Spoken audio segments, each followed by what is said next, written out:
We all enjoy a good love story. And there's a great love story between Charles Haddon Spurgeon and Susie Thompson, who later became Susie Spurgeon. Let me tell you a story. Now, Susie was very shy but sophisticated.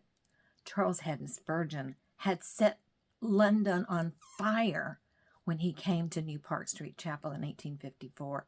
People crammed the church. They went from having a handful to having more people than they could possibly handle.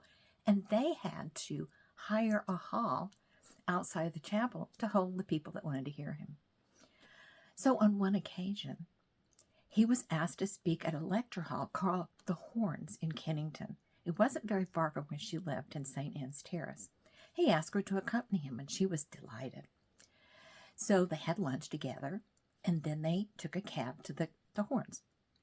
Going in, the building was already crowded, and she was going up the steps. She stayed right beside him, and they got on the balcony, and he disappeared. And she was going, what happened? Well, he had slipped into a side door to speak and forgotten about her. She waited for a little while, but, people were kind of bustling and pushing hard and kind of rough.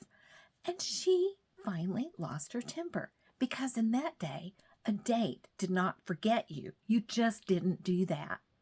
So she went home, and she was furious. How can this man of God forget me? He claims he loves me.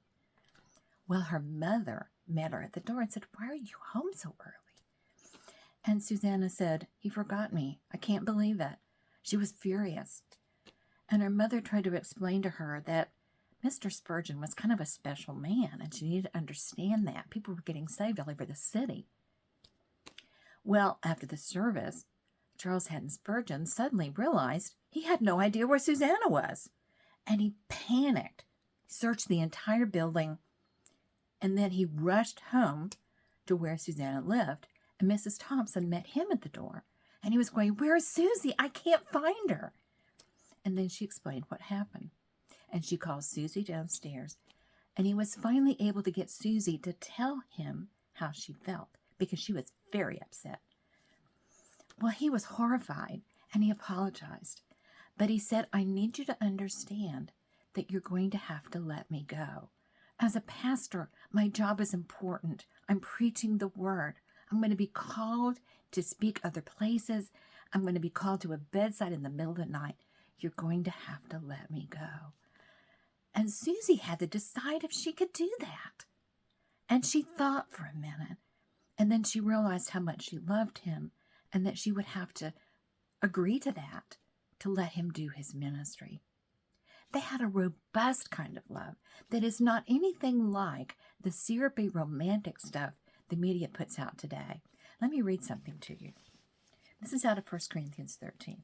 Love is patient, love is kind, and is not jealous. Love does not brag and is not arrogant, does not act unbecomingly, is not provoked, does not take into account a wrong suffered, does not rejoice in unrighteousness. That's the kind of love that they shared for over 20 years. And that, this Valentine's Day, is what I encourage you to have with your family, with your husband, with your friends.